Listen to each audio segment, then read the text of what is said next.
Siya classes में आप लोगों का स्वागत है। आइए हम अपनी क्लास को शुरू करते हैं। आज की क्लास में हम देखेंगे BA BSc 4th semester examination 2023। विषय है आपका होम साइंस, प्रश्न पत्र है मेजर, पेपर का नाम है हाउसिंग एंड एक्सटेंशन एजुकेशन। तो आज की क्लास में हम बीए 4th सेमेस्टर परीक्षा 2023, विषय आपका होम साइंस और पेपर का नाम है हाउसिंग एंड एक्सटेंशन एजुकेशन में 2023 की परीक्षा में जो प्रश्न पूछे गए थे उसको आज हम कवर करेंगे। तो चलिए देख लेते हैं। ये जो बुकलेट सीरीज है ये आपकी डी है और इसमें समय आपको दिया गया था 2 घंटे और जो अधिकतम अंक थे वो थे 75।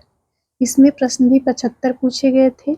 इसमें कोई नेगेटिव मार्किंग नहीं थी। एक प्रश्न के लिए 1 अंक निर्धारित किया गया था। इस प्रकार से 75 प्रश्न के लिए 75 अंक निर्धारित किया गया था।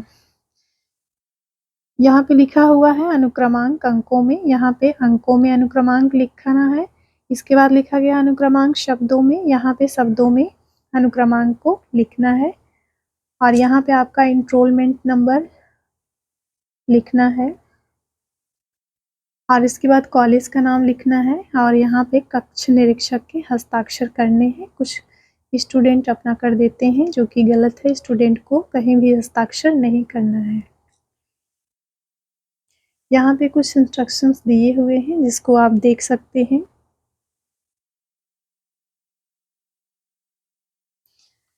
चलिए प्रश्न को शुरू करते हैं। पहला प्रश्न है प्राकृतिक वस्तुओं की डिजाइन कहलाती है। ऑप्शन ए है प्राकृतिक डिजाइन, ऑप्शन बी है शैली युक्त डिजाइन, ऑप्शन सी है ज्यामिति डिजाइन, ऑप्शन डी है रचनात्मक डिजाइन। इसमें पूछा है कि जो प्राकृतिक वस्तुओं की डिजाइन कहलाती है, जो प्राकृतिक वस्तुओं की डिजाइन होती है वो क्या कहलाती है। ऑप्शन ए आपका करेक्ट हो जाएगा, प्राकृतिक डिजाइन कहलाती है, इसलिए ए ऑप्शन आपका करेक्ट हो जाएगा। अगला प्रश्न है कर्णी संचार कहलाता है। ऑप्शन ए है आड़ा संप्रेषण, ऑप्शन बी है तिरछा संप्रेषण, ऑप्शन सी है बड़ा संप्रेषण, ऑप्शन डी है ये सभी। तो जो कर्णी संचार होता है वो आपका आड़ा संप्रेषण कहलाता है, इसलिए ए ऑप्शन आपका करेक्ट हो जाएगा। अगला प्रश्न है संदेश होते हैं। ऑप्शन ए है संकेतीकृत, ऑप्शन बी है अपरिपक्व, ऑप्शन सी है संरचनात्मक, ऑप्शन डी है कोई नहीं। तो इसमें जो आपका सही उत्तर हो जाएगा ऑप्शन सी आपका सही उत्तर हो जाएगा। जो संदेश होते हैं वो कैसे होते हैं, ये संरचनात्मक होते हैं, तो इसलिए सी ऑप्शन आपका करेक्ट हो जाएगा। अगला प्रश्न है गढ़ती मॉडल का सूत्रपात हुआ था। ऑप्शन ए है 1948 में, ऑप्शन बी है 1949 में, ऑप्शन सी है 1950 में, ऑप्शन डी है 1951 में। तो जो गढ़ती मॉडल का सूत्रपात हुआ था वो आपका 1948 में हुआ था, इसलिए ए ऑप्शन आपका करेक्ट हो जाएगा। इसी सेमन वीवर मॉडल से संबंधित था, उसी को ही गढ़ती मॉडल का सूत्र भी कहा जाता है, इसलिए ए ऑप्शन आपका करेक्ट हो जाएगा। अगला प्रश्न है सिंक को केंद्र बनाकर बनाया गया रसोई घर है। ऑप्शन ए है यू आकार रसोई घर, ऑप्शन बी है एल आकार रसोई घर, ऑप्शन सी है 2 दीवार वाला रसोई घर, ऑप्शन सी है उपरोक्त सभी। इसमें जो आपका करेक्ट आंसर हो जाएगा सिंक को केंद्र बनाकर बनाया गया रसोई घर जो होता है वो यू आकार का होता है, इसलिए ए ऑप्शन आपका करेक्ट हो जाएगा। अगला प्रश्न है आवास के निकट होने चाहिए। ऑप्शन ए है विद्यालय, ऑप्शन बी है स्वास्थ्य केंद्र, ऑप्शन सी है डाकघर, ऑप्शन डी है ये सभी। तो आवास के निकट विद्यालय भी होना चाहिए, स्वास्थ्य केंद्र भी होना चाहिए, डाकघर भी होना चाहिए, इसलिए डी ऑप्शन आपका करेक्ट हो जाएगा ये सभी। आवास के निकट विद्यालय रहता है तो फायदा होता है, स्वास्थ्य केंद्र भी रहता है तो फायदा होता है, पोस्ट ऑफिस या डाकघर भी होने से फायदा होता है। अगला प्रश्न है आवास लेते समय क्या देखना चाहिए। ऑप्शन ए है स्वामित्व का कोई विवाद नहीं, ऑप्शन बी है नगर पालिका का अनुमोदन, ऑप्शन सी है नक्शा का पास होना, ऑप्शन डी है उपरोक्त सभी। इसमें जो आपका करेक्ट आंसर हो जाएगा ऑप्शन डी आपका करेक्ट हो जाएगा, उपरोक्त सभी। जब भी आपको आवास लेना हो तो उसमें देख लेना चाहिए कि स्वामित्व ज़मीन जो आप ले रहे हैं उसमें स्वामित्व का कोई विवाद नहीं होना चाहिए और उस पर नगर पालिका का अनुमोदन होना चाहिए, तभी आप उस पे घर बनवा सकते हैं। अगर नगर पालिका का अनुमोदन उस ज़मीन पर नहीं होता है तो आप उस पे घर नहीं बनवा सकते या मकान नहीं बनवा सकते हैं और नक्शा पास होना चाहिए। वहाँ पे घर बनवाने के लिए या फिर आवास के लिए नक्शा पास होना चाहिए, इसलिए 4th ऑप्शन आपका करेक्ट हो जाएगा। अगला प्रश्न है, स्नान गृह का दरवाजा अच्छा होता है। ऑप्शन ए है लकड़ी का, ऑप्शन बी है एल्यूमीनियम का, ऑप्शन सी है प्लाई का, ऑप्शन डी है कोई नहीं। तो जो स्नान घर का दरवाजा होता है वो कैसा अच्छा होता है, तो बी ऑप्शन आपका करेक्ट हो जाएगा। स्नान घर का दरवाजा एल्यूमीनियम का अगर होता है तो अच्छा होता है, लकड़ी का प्लाई का अगर होता है तो अच्छा नहीं होता है, इसलिए बी ऑप्शन आपका करेक्ट हो जाएगा। अगला प्रश्न है, मकान बनाने के लिए उपयुक्त भूमि है। ऑप्शन ए है कंकरीली, ऑप्शन बी है रेतीली, ऑप्शन सी है चिकनी मिट्टी वाली, ऑप्शन डी है पथरीली। तो मकान बनाने के लिए जो रेतीली भूमि होती है वो अधिक उपयुक्त होती है, इसलिए बी ऑप्शन आपका करेक्ट हो जाएगा, क्योंकि यहाँ पे पानी वगैरह बहुत ज़्यादा नहीं रुकता है, अवशोषित हो जाती है और जो नींव होती है आप उसको गहराई तक ले जा सकते हैं, जिससे घर की नींव मजबूत होती है, घर लंबे समय तक टिका रहता है, इसलिए बी ऑप्शन आपका करेक्ट हो जाएगा। अगला प्रश्न है, समय योजना कितने प्रकार की होती है। ऑप्शन ए है 2, ऑप्शन बी है 3, ऑप्शन सी है 4, ऑप्शन डी है 5। तो जो समय योजना होती है उसके 3 प्रकार होते हैं, इसलिए बी ऑप्शन आपका करेक्ट हो जाएगा।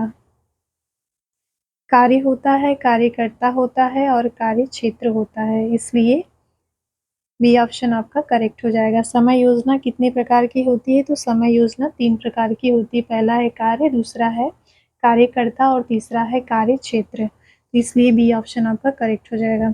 अगला प्रश्न है, पुष्प व्यवस्था के कितने प्रकार होते हैं। ऑप्शन ए है 2, ऑप्शन बी है 3, ऑप्शन सी है 4, ऑप्शन डी है 5।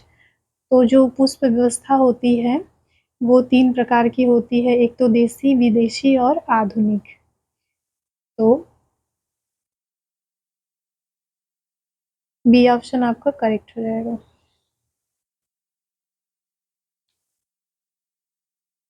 अगला प्रश्न है, सैनन ने सूचना विचारधारा का प्रतिपादन किया था। ऑप्शन ए है 1550 में, ऑप्शन बी है 1760 में, ऑप्शन सी है 1950 में, ऑप्शन डी है कोई नहीं। तो सैनन ने सूचना विचारधारा का प्रतिपादन कब किया था, तो 1950 में किया था, इसलिए सी ऑप्शन आपका करेक्ट हो जाएगा। अगला है, सोलर कुकर के प्रकार हैं। ऑप्शन ए है 1, ऑप्शन बी है 2, ऑप्शन सी है 3, ऑप्शन डी है 4। तो जो सोलर कुकर होते हैं उसके 4 प्रकार होते हैं। सोलर कुकर के प्रकार कितने होते हैं, तो डी ऑप्शन आपका करेक्ट हो जाएगा, 4 होते हैं। सोलर कुकर 4 प्रकार के होते हैं, एक होता है आपका बॉक्स वाला कुकर होता है, एक पायरोबिक होता है और एक आपका ट्यूब वाला होता है और एक जो होता है आपका पैनल वाला होता है। तो इस प्रकार से पैनल, बॉक्स, पायरोबिक और ट्यूब 4 प्रकार के सोलर कुकर होते हैं। अगला प्रश्न है, प्रसार शिक्षा का पहला चरण है।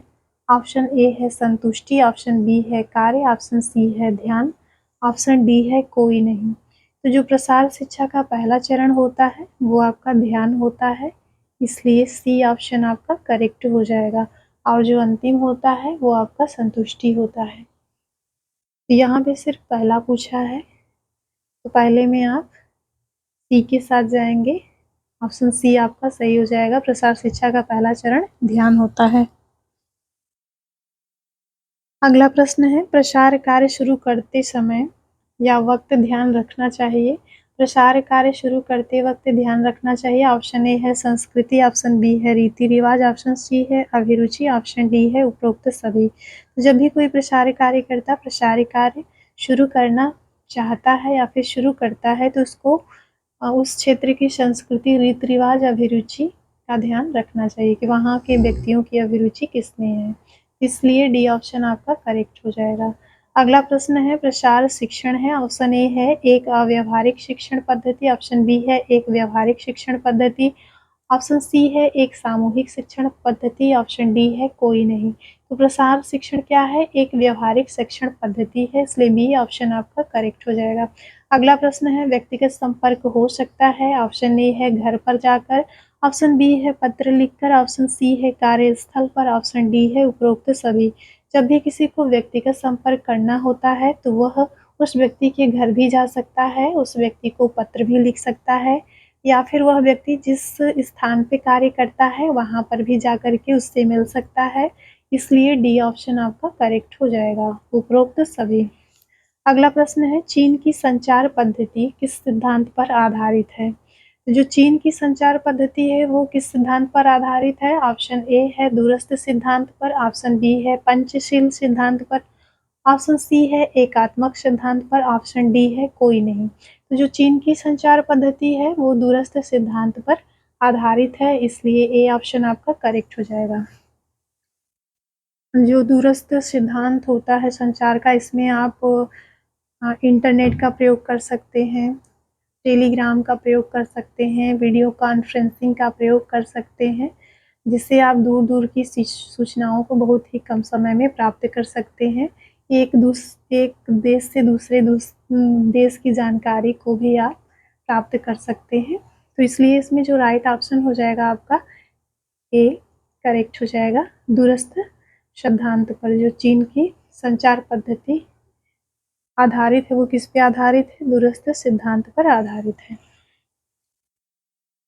अगला प्रश्न है संदेश में संप्रेषण के लिए चुनाव करना चाहिए, ऑप्शन ए है विभागों का, ऑप्शन बी है व्यवसाय का, ऑप्शन सी है संगठित लोगों का, ऑप्शन डी है साधन या माध्यम का।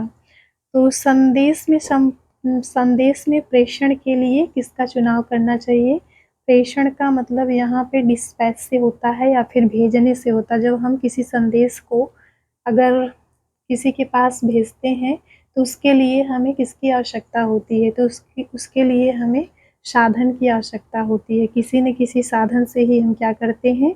संदेश को डिस्पैच करते हैं या फिर प्रेषित करते हैं या फिर भेजते हैं, इसलिए डी ऑप्शन आपका करेक्ट हो जाएगा। अगला प्रश्न है संचार को प्रकट करने के लिए किसका प्रयोग होता है? ऑप्शन ए है शब्दों का, ऑप्शन बी है लेखों का, ऑप्शन सी है चिन्हों का, ऑप्शन डी है ये सभी। तो हम संचार को प्रकट करने के लिए शब्दों का भी प्रयोग करते हैं, लेखों का भी प्रयोग करते हैं और चिन्हों का भी प्रयोग करते हैं, इसलिए डी ऑप्शन आपका करेक्ट हो जाएगा। अगला प्रश्न है रेडियो एवं दूरदर्शन द्वारा संपर्क कहलाता है। जब रेडियो और दूरदर्शन के द्वारा संपर्क किया जाता है तो उसको हम क्या कहते हैं? ऑप्शन ए है व्यक्तिगत संपर्क, ऑप्शन बी है सामूहिक संपर्क, ऑप्शन सी है विराट संपर्क, ऑप्शन डी है कोई नहीं।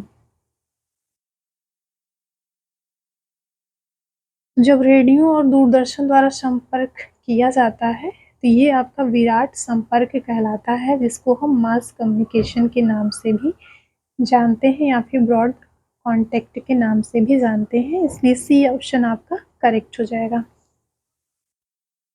अगला प्रश्न है आवास होना चाहिए, ऑप्शन ए है सिनेमा हॉल के पास, ऑप्शन बी है शांत क्षेत्र में, ऑप्शन सी है चौक में, ऑप्शन डी है स्कूल के पास।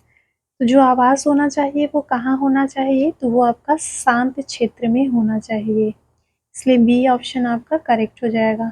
अगला प्रश्न है निजी मकान की हानि होती है, ऑप्शन ए है अधिक आरंभिक व्यय, ऑप्शन बी है रखरखाव में अति व्यय, ऑप्शन सी है आर्थिक सुरक्षा, ऑप्शन डी है आय में होने वाली असुविधा। तो निजी मकान की हानि नहीं है, इसमें नहीं पूछा है क्या हानि नहीं है, ऑप्शन सी आपका करेक्ट हो जाएगा, आर्थिक सुरक्षा ये हानि नहीं है। निजी मकान होने से आपको आर्थिक सुरक्षा मिलती है, इसलिए ये हानि नहीं है, ये क्या है? फायदा है, इसलिए सी ऑप्शन आपका करेक्ट हो जाएगा। अगला प्रश्न है डिजाइन का प्रकार नहीं है, ऑप्शन ए है शैली युक्त डिजाइन, ऑप्शन बी है प्राकृतिक डिजाइन, ऑप्शन सी है कशीदाकारी डिजाइन, ऑप्शन डी है ज्यामिति डिजाइन। तो डिजाइन का जो प्रकार है इसमें से क्या नहीं है? तो ये कशीदाकारी जो डिजाइन है ये आपका नहीं, इसलिए सी ऑप्शन आपका करेक्ट हो जाएगा। बाकी शैली युक्त, प्राकृतिक और ज्यामिति, ये तीनों ही आपके डिजाइन के प्रकार हैं। अगला प्रश्न है, भवन का अच्छा आमुख होता है। ऑप्शन ए है पूर्व, ऑप्शन बी है पश्चिम, ऑप्शन सी है उत्तर, ऑप्शन डी है दक्षिण। आमुख का मतलब होता है कि भवन का जो मुख्य भाग होता है या फिर मुख्य द्वार होता है वो किस दिशा में होना अच्छा होता है। तो ज़्यादातर लोग मानते हैं कि पूर्व दिशा में होना अच्छा होता है, इसलिए ये ऑप्शन आपका करेक्ट हो जाएगा। अगला प्रश्न है, आधुनिक रसोई घर का प्रकार नहीं है। ऑप्शन ए है एक दीवार वाला रसोई घर, ऑप्शन बी है दो दीवार वाला रसोई घर, ऑप्शन सी या तीन है तीन दीवार वाला रसोई घर, ऑप्शन 4 है या फिर डी है चौकोर रसोई घर। तो इसमें जो आपका करेक्ट आंसर हो जाएगा ऑप्शन 4 या फिर डी आपका करेक्ट हो जाएगा, क्योंकि चौकोर रसोई घर नहीं होता है, बाकी 3 दीवार वाला होता है, 2 दीवार वाला होता है और 1 दीवार वाला होता है। अगला प्रश्न है, प्रसार शिक्षण के कितने चरण हैं। ऑप्शन ए है 6, ऑप्शन बी है 7, ऑप्शन डी है 8, ऑप्शन सी है 8, ऑप्शन डी है 9। तो इसमें जो आपका करेक्ट आंसर हो जाएगा वो आपका सी ऑप्शन आपका करेक्ट हो जाएगा।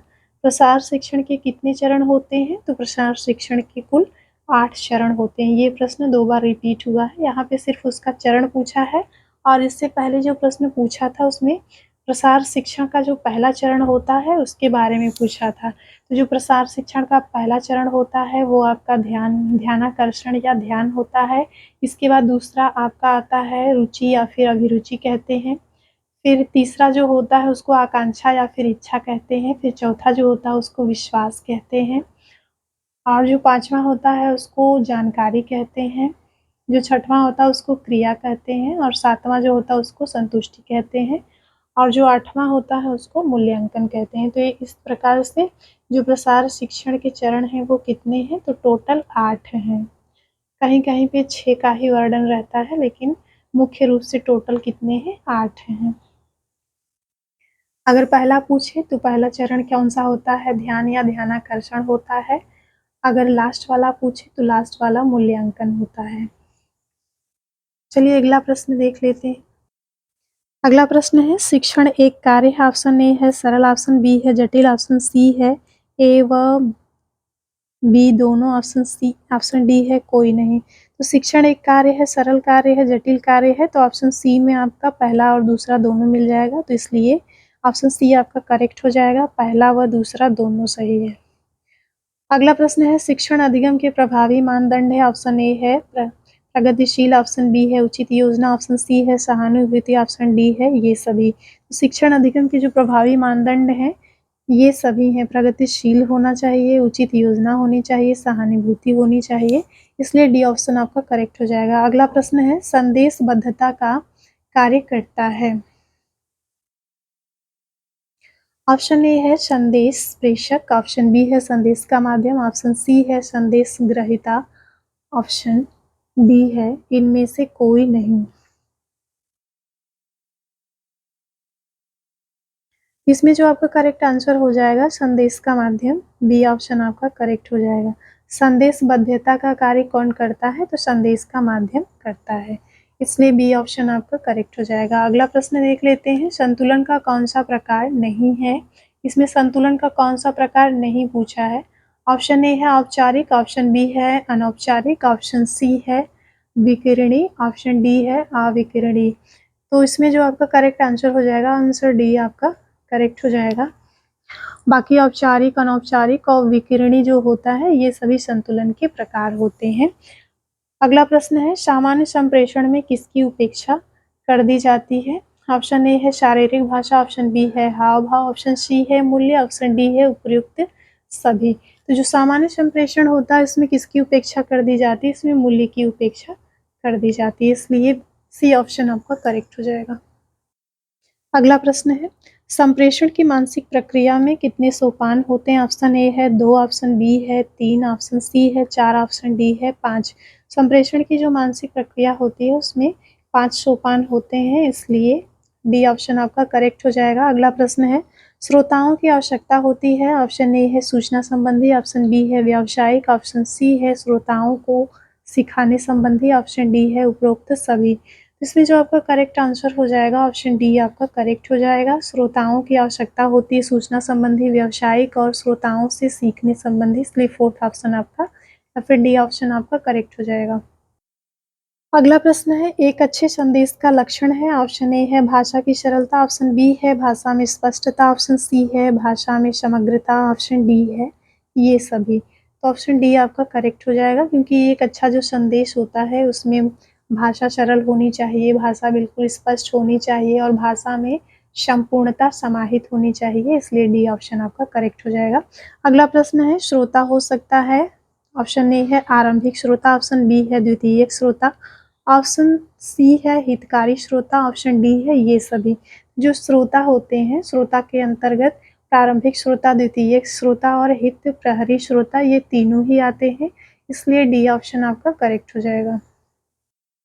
अगला प्रश्न है, शिक्षा को कितने भागों में बांटा गया? ऑप्शन ए है 2, ऑप्शन बी है 3, ऑप्शन सी है 4, ऑप्शन डी है 5। जो शिक्षा होती है इसको 2 भागों में बांटा गया है, औपचारिक और अनौपचारिक, इसलिए ए ऑप्शन आपका करेक्ट हो जाएगा। अगला प्रश्न है, औपचारिकेतर शिक्षा क्या है? ऑप्शन ए है विस्तृत, ऑप्शन बी है संकुचित, ऑप्शन सी है एकल, ऑप्शन डी है कोई नहीं। तो जो औपचारिकेतर शिक्षा होती है ये संकुचित होती है, क्योंकि इसका प्रावधान औपचारिक शिक्षा के अंतर्गत ही किया जाता है। जो डिस्टेंस एजुकेशन होती है वो आपकी औपचारिकेतर शिक्षा के अंतर्गत आती है, इसलिए इसका जो है करेक्ट आंसर हो जाएगा संकुचित, क्योंकि ये जीवन पर्यंत नहीं चलती है, ये भी कुछ समय के बाद समाप्त हो जाती है, इसलिए औपचारिकेतर शिक्षा आपकी संकुचित होती है। अगला प्रश्न है, मारथंडन प्रोजेक्ट के लक्ष्य हैं। ऑप्शन ए है धर्म का प्रचार, ऑप्शन बी है प्रशिक्षण कार्यक्रमों का आयोजन, ऑप्शन सी है स्वयं सहायता, ऑप्शन डी है उपरोक्त सभी। तो मारथंडन प्रोजेक्ट के जो लक्ष्य हैं उसमें ऑप्शन डी आपका करेक्ट हो जाएगा। इसके क्या क्या लक्ष्य हैं? धर्म का प्रचार, प्रशिक्षण कार्यक्रमों का आयोजन, स्वयं सहायता, इसलिए डी ऑप्शन आपका करेक्ट हो जाएगा। अगला प्रश्न है, फिरका का अर्थ है। ऑप्शन ए है जाति, ऑप्शन बी है दल, ऑप्शन सी है ए व बी दोनों, ऑप्शन डी है इनमें से कोई नहीं। तो फिरका का अर्थ होता है जाति या दल, इसलिए सी ऑप्शन आपका करेक्ट हो जाएगा, ए और बी दोनों। अगला प्रश्न है, भारतीय ग्रामीण सेवा योजना कब शुरू हुआ? तो भारतीय ग्रामीण सेवा योजना की शुरुआत आपकी 2 फरवरी 2006 में हुई थी, लेकिन ऑप्शन में नहीं दिया हुआ है, तो आप जो है सी के साथ जा सकते हैं। 1912 में ग्रामीण सहकारी योजनाएं स्टार्ट की गई थी, जिससे ग्रामीण जो भी ग्रामीण लोग हैं या फिर जो ग्रामीण जनता है उनका विकास प्रारंभ किया गया था। इसका अगर किसी को करेक्ट आंसर, मेरे हिसाब से सी होना चाहिए, अगर आप लोगों में से किसी को पता हो तो वो कमेंट करके बता देगा। वैसे इसका जो करेक्ट उत्तर हो जाएगा, भारतीय ग्रामीण सेवा योजना कब प्रारंभ की गई थी? तो 2 फरवरी 2006 को प्रारंभ की गई थी, जो कि ऑप्शन में नहीं है। इसको आप लोग देख लीजिएगा, 41 नंबर का प्रश्न, बुकलेट सीरीज डी है आपकी। अगला प्रश्न है, उपसाधनों के चुनाव के निर्धारक तत्व होते हैं। जब भी आप उपसाधनों का प्रयोग करते हैं तो उसके निर्धारक तत्व क्या होते हैं? ऑप्शन ए है अभिव्यक्ति, ऑप्शन बी है रेखा व आकार, ऑप्शन सी है रंग, ऑप्शन डी है ये सभी। तो उपसाधनों के चुनाव के निर्धारक के तत्व में आपके ये सभी आएंगे, इसलिए बी ऑप्शन आपका करेक्ट हो जाएगा। जब भी आप कोई एसेसरीज खरीदते हैं तो उसमें अभिव्यक्ति को भी ध्यान में रखते हैं, रेखा व आकार का भी ध्यान रखते हैं और रंग का भी ध्यान रखते हैं, इसलिए डी ऑप्शन आपका करेक्ट हो जाएगा। अगला प्रश्न है, चित्र किसी भी कमरे की किस भाग की सुंदरता को बढ़ाते हैं? अगर आप चित्र का प्रयोग कर रहे हैं कमरे में तो वो किस भाग की सुंदरता को बढ़ाने का काम करेंगे? ऑप्शन ए है फर्श की, ऑप्शन बी है छत की, ऑप्शन सी है दीवारों की, ऑप्शन डी है अलमारी की। चित्र हम कहाँ लगाते हैं? चित्र हम दीवारों पर लगाते हैं, इसलिए सी ऑप्शन आपका करेक्ट हो जाएगा। चित्र किसी भी कमरे की किस भाग की सुंदरता को बढ़ाते हैं? तो दीवारों की सुंदरता को बढ़ाते हैं, इसलिए सी ऑप्शन आपका करेक्ट हो जाएगा। अगला प्रश्न है, पुष्प सज्जा में सबसे पहले किन बातों का ध्यान रखना चाहिए? ऑप्शन ए है लय, ऑप्शन बी है अनुपात, ऑप्शन सी है अनुरूपता, ऑप्शन डी है संतुलन। इसमें जो आपका करेक्ट आंसर हो जाएगा ऑप्शन बी आपका करेक्ट हो जाएगा। कि जब भी हमको पुष्प सज्जा करनी होती है तो हम सबसे पहले अनुपात को ध्यान में रखते हैं। तो हमें किस अनुपात में पत्ती को रखना है और किस अनुपात में फूल को रखना है, इसलिए बी ऑप्शन आपका करेक्ट हो जाएगा। अगला प्रश्न है प्राकृतिक प्रकाश स्रोत है, ऑप्शन ए है बल्ब, ऑप्शन बी है सरकारी लाइट, ऑप्शन सी है सूर्य, ऑप्शन डी है CFL। तो जो प्राकृतिक प्रकाश है ये प्राकृतिक प्रकाश का स्रोत क्या है, तो ऑप्शन सी आपका करेक्ट हो जाएगा सूर्य। अगला प्रश्न है फ्लोरेंस ट्यूब देते हैं, ऑप्शन ए है मितव्ययिता, ऑप्शन बी है सुंदरता, ऑप्शन सी है आंखों को आराम, ऑप्शन डी है उपरोक्त सभी। तो जो फ्लोरेंस ट्यूब होते हैं वो मितव्ययी होते हैं और सुंदर भी लगते हैं या सुंदरता भी प्रदान करते हैं और आंखों को आराम भी देते हैं, इसलिए डी ऑप्शन आपका करेक्ट हो जाएगा। फ्लोरेंसेस जो ट्यूब होते हैं ये क्या होते हैं, ये एक तरह के मतलब लाइट जो घर में हम प्रकाश की व्यवस्था करते हैं तो उसमें यूज करते हैं फ्लोरेंसेस ट्यूब का।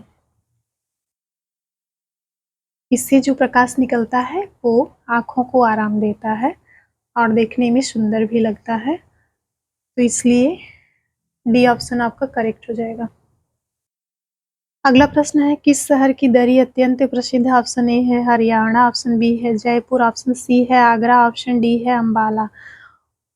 किस शहर की दरी अत्यंत प्रिय है, तो हरियाणा की दरी अत्यंत प्रसिद्ध है, इसलिए ए ऑप्शन आपका करेक्ट हो जाएगा हरियाणा। अगला प्रश्न है पर्दे कितने प्रकार के होते हैं, ऑप्शन ए है 2, ऑप्शन बी है 3, ऑप्शन सी है 4, ऑप्शन डी है 5। तो जो पर्दे होते हैं ये आपके 3 प्रकार के होते हैं, इसलिए बी ऑप्शन आपका करेक्ट हो जाएगा। इसमें जो पहला होता है वो ग्रोमेट रॉड होता है, एक ग्रोमेट होता है, एक रॉड पॉकेट होता है और एक पिंच प्लीट होता है। तो 3 तरह के पर्दे हम अपने घरों में इस्तेमाल करते हैं, ग्रोमेट, रॉड पॉकेट और पिंच प्लीट। इसको कहीं नोट करना है तो आप कर सकते हैं कि पर्दे के कितने प्रकार होते हैं, 3 होते हैं। ग्रोमेट होता है और रॉड पॉकेट होता है और पिंच प्लीट होता है। अगला प्रश्न है विश्व में गुणवत्ता के लिए कहाँ की कालीनें प्रसिद्ध हैं। यहाँ पे विश्व की बात कही गई है कि विश्व भर में अपनी गुणवत्ता के लिए कहाँ की कालीनें प्रसिद्ध हैं। ऑप्शन ए है ईरान, ऑप्शन बी है भारत, ऑप्शन सी है अमेरिका, ऑप्शन डी है जापान। तो जो भारत की कालीनें हैं ये अपनी गुणवत्ता के लिए संपूर्ण विश्व में प्रसिद्ध है और वो भी भारत में जो भदोही जनपद में कालीन बनती है यहाँ की। अगला प्रश्न है फर्नीचर, निम्न फर्नीचर हल्का तथा सुंदर होता है, ऑप्शन ए है लकड़ी, ऑप्शन बी है धातु, ऑप्शन सी है फाइबर ग्लास, ऑप्शन डी है बेंत। तो हल्का और सुंदर फर्नीचर किसका होता है, तो ऑप्शन डी है आपका बेंत। ऑप्शन डी आपका करेक्ट हो जाएगा बेंत। जो बेंत के फर्नीचर होते हैं वो हल्के और सुंदर होते हैं, इसलिए डी ऑप्शन आपका करेक्ट हो जाएगा। अगला प्रश्न है लेमिनेटेड फर्नीचर होते हैं, ऑप्शन ए है प्लास्टिक, ऑप्शन बी है ग्लास, ऑप्शन सी है धातु, ऑप्शन डी है लकड़ी। तो जो लेमिनेटेड फर्नीचर होते हैं वो प्लास्टिक के होते हैं, इसलिए ए ऑप्शन आपका करेक्ट हो जाएगा। अगला प्रश्न है गृह सज्जा के साधन, ऑप्शन ए है फर्नीचर, ऑप्शन बी है पर्दे, ऑप्शन सी है कालीन, ऑप्शन डी है ये सभी। तो गृह सज्जा के जो साधन होते हैं वो फर्नीचर भी होते हैं, पर्दे भी होते हैं, कालीन भी होते हैं, इसलिए डी ऑप्शन आपका करेक्ट हो जाएगा ये सभी। अगला प्रश्न है गृह सज्जा के कितने सिद्धांत हैं, ऑप्शन ए है 3, ऑप्शन बी है 4, ऑप्शन सी है 5, ऑप्शन डी है 6। जो गृह सज्जा के सिद्धांत हैं वो कितने होते हैं, 5 होते हैं, लय, बल, संतुलन, अनुपात और दोहराव, इसलिए सी ऑप्शन आपका करेक्ट हो जाएगा। अगला प्रश्न है गृह सज्जा एक कला है, ऑप्शन ए है रचनात्मक, ऑप्शन बी है असंरचनात्मक, ऑप्शन सी है ए और बी दोनों, ऑप्शन डी है इनमें से कोई नहीं। तो गृह सज्जा कैसी कला है, ये संरचनात्मक और असंरचनात्मक दोनों है, इसलिए सी ऑप्शन आपका करेक्ट हो जाएगा। अगला प्रश्न है प्राथमिक रंग नहीं है, ऑप्शन ए है लाल, ऑप्शन बी है पीला, ऑप्शन सी है हरा, ऑप्शन डी है नीला। तो इसमें पूछा है प्राथमिक रंग नहीं है, तो जो हरा रंग है ये प्राथमिक नहीं होता, इसलिए सी ऑप्शन आपका करेक्ट हो जाएगा। बाकी लाल, पीला, नीला ये क्या होते हैं? प्राथमिक रंग होते हैं। अगला प्रश्न है मध्यम रंग कितने प्रकार के होते हैं? ऑप्शन ए है 4, ऑप्शन बी है 5, ऑप्शन सी है 6, ऑप्शन डी है 7। तो जो मध्यम रंग होते हैं या फिर माध्यमिक रंग होते हैं वो कितने प्रकार के होते हैं? वो 6 प्रकार के होते हैं, इसलिए सी ऑप्शन आपका करेक्ट हो जाएगा।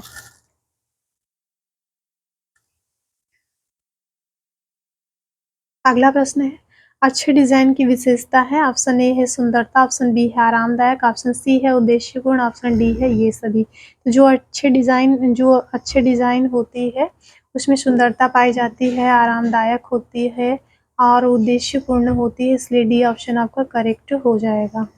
ये सभी गुण अच्छे डिजाइन की विशेषता होती है। अच्छा जो डिजाइन होता है उसमें सुंदरता की विशेषता पाई जाती है, आरामदायक होती है और उद्देश्यपूर्ण होती है। अगला प्रश्न है रट के अनुसार डिजाइन का सिद्धांत नहीं। ऑप्शन ए है अनुपात, ऑप्शन बी है समरूपता, ऑप्शन सी है संतुलन, ऑप्शन डी है बल। तो इसमें बी ऑप्शन आपका करेक्ट हो जाएगा, समरूपता। अगला प्रश्न है रंगों के प्रयोग में आवश्यक है। ऑप्शन ए है संतुलन, ऑप्शन बी है अनुरूपता, ऑप्शन सी है लक्ष्य, ऑप्शन डी है अनुपात। जब भी आप रंगों का प्रयोग करते हैं तो उसमें अनुपात का होना आवश्यक है। रंगों के प्रयोग में अनुपात का होना आवश्यक, इसलिए डी ऑप्शन आपका करेक्ट हो जाएगा। अगला प्रश्न है सर्वोदय गांधीवाद का है। ऑप्शन ए है संरचनात्मक विकास, ऑप्शन बी है रचनात्मक विकास, ऑप्शन सी है विकासात्मक विकास, ऑप्शन डी है इनमें से कोई नहीं। तो जो सर्वोदय है ये गांधीवाद का क्या है? एक रचनात्मक विकास है, इसलिए बी ऑप्शन आपका करेक्ट हो जाएगा। अगला प्रश्न है रूरल रिकंस्ट्रक्शन इंस्टीट्यूट की स्थापना कब हुई थी? रूरल रिकंस्ट्रक्शन इंस्टीट्यूट की स्थापना कब हुई थी? ऑप्शन ए है 1908, ऑप्शन बी है 1910, ऑप्शन सी है 1921, ऑप्शन डी है 1925। तो रूरल रिकंस्ट्रक्शन इंस्टीट्यूट की स्थापना आपकी 1921 में हुई थी। रविंद्रनाथ टैगोर और एक विदेशी व्यक्ति थे, उन दोनों लोगों ने मिलकर किया था, इसलिए सी ऑप्शन आपका करेक्ट हो जाएगा। अगला प्रश्न है संचार में कम से कम कितने व्यक्तियों का होना आवश्यक है? ऑप्शन ए है 2, ऑप्शन बी है 5, ऑप्शन सी है 8, ऑप्शन डी है 12। तो कम से कम 2 व्यक्ति का होना आवश्यक है, इसलिए ऑप्शन ए आपका करेक्ट हो जाएगा। अगला प्रश्न है संचार है। ऑप्शन ए है एक तरफा, ऑप्शन बी है त्रिआयामी, ऑप्शन डी है सार्वभौमिक, ऑप्शन डी है ये सभी। जो संचार होता है वो एक तरफा भी होता है, त्रिआयामी भी होता है, सार्वभौमिक भी होता है, इसलिए डी ऑप्शन आपका करेक्ट हो जाएगा, ये सभी।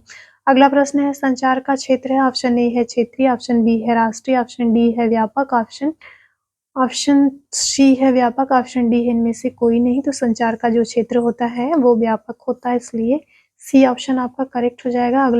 अगला प्रश्न है वर्तमान समय में संचार की महत्ता है। ऑप्शन ए है शिक्षा में, ऑप्शन बी है उद्योग में, ऑप्शन सी है व्यापार में, ऑप्शन डी है इनमें से सभी। इसमें डी ऑप्शन आपका करेक्ट हो जाएगा। अगला प्रश्न है गढ़ती मॉडल का सूत्रपात हुआ था। ऑप्शन ए है 1948 में, ऑप्शन बी है 1449 में। इसको फिर से देख लेते हैं। गढ़ती मॉडल का सूत्रपात हुआ, ये 2 बार प्रश्न रिपीट हुआ है, एक बार स्टार्टिंग में भी ये प्रश्न था।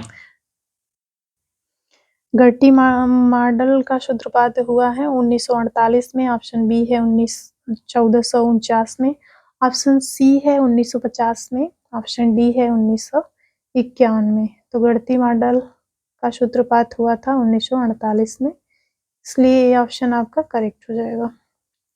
अगला प्रश्न है गढ़ती मॉडल का सूत्रपात हुआ था, ये तो हो गया। अगला प्रश्न है संचार में अंग्रेजी शब्द कम्युनिकेशन है। ऑप्शन ए है चीनी, ऑप्शन बी है फ्रांसीसी, ऑप्शन सी है लैटिन, ऑप्शन डी है कोई नहीं। तो जो कम्युनिकेशन है ये लैटिन का शब्द है, इसलिए सी ऑप्शन आपका करेक्ट हो जाएगा, कम्युनिस्ट। अगला प्रश्न है कम्युनिस्ट संचार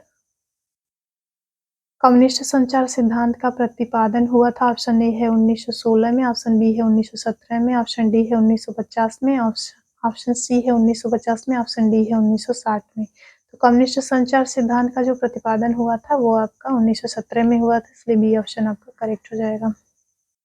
अगला प्रश्न है संचार की क्रिया है। ऑप्शन ए है सिर्फ आदान प्रदान, सिर्फ प्रदान, ऑप्शन बी है सिर प्रदान, ऑप्शन सी है ए और बी दोनों, ऑप्शन डी इनमें से कोई नहीं। तो संचार की जो प्रक्रिया है इसमें आदान प्रदान दोनों होता है, इसलिए सी ऑप्शन आपका करेक्ट हो जाएगा। वर्तमान समय में संचार की महत्ता, ऑप्शन ए है शिक्षा में, ऑप्शन बी है उद्योग में, ऑप्शन सी है व्यापार में, ऑप्शन डी है उपरोक्त सभी।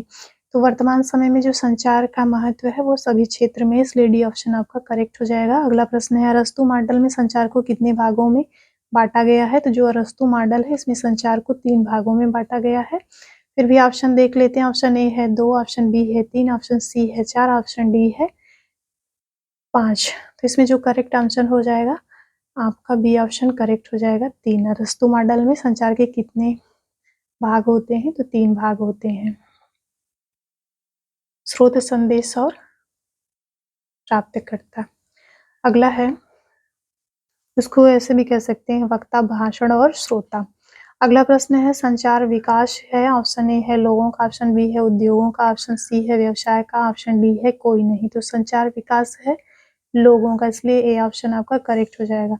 अगला प्रश्न है, संचार का क्षेत्र है, ऑप्शन ए है क्षेत्र स्थानीय, ऑप्शन बी है राष्ट्रीय, ऑप्शन सी है व्यापक, ऑप्शन डी है कोई नहीं।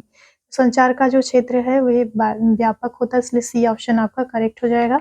अगला प्रश्न है, शिक्षा को कितने भागों में बांटा गया है? ऑप्शन ए है 2, ऑप्शन बी है 3, ऑप्शन सी है 4, ऑप्शन डी है 5। शिक्षा को कितने भागों में बांटा गया है? 2, औपचारिक और अनौपचारिक। ये 2 बार प्रश्न रिपीट हुआ है, आगे भी है।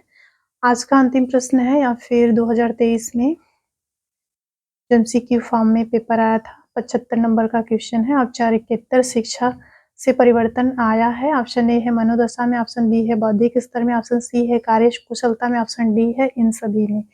तो ऑप्शन डी आपका करेक्ट हो जाएगा। औपचारिकेतर शिक्षा से मनोदशा, बौद्धिक स्तर और कार्य कुशलता में परिवर्तन आया है। तो यहीं पे क्लास आपकी समाप्त होती है। ये रहे आपके 2023 परीक्षा में जो प्रश्न आप लोगों से पूछे गए थे, ये उसका सॉल्व पेपर है। आप इसको रिपीट कर लेंगे तो 2024 में जो भी पेपर आएगा उसमें आपको हेल्प मिल जाएगी। चलिए क्लास यहीं पे समाप्त होती है।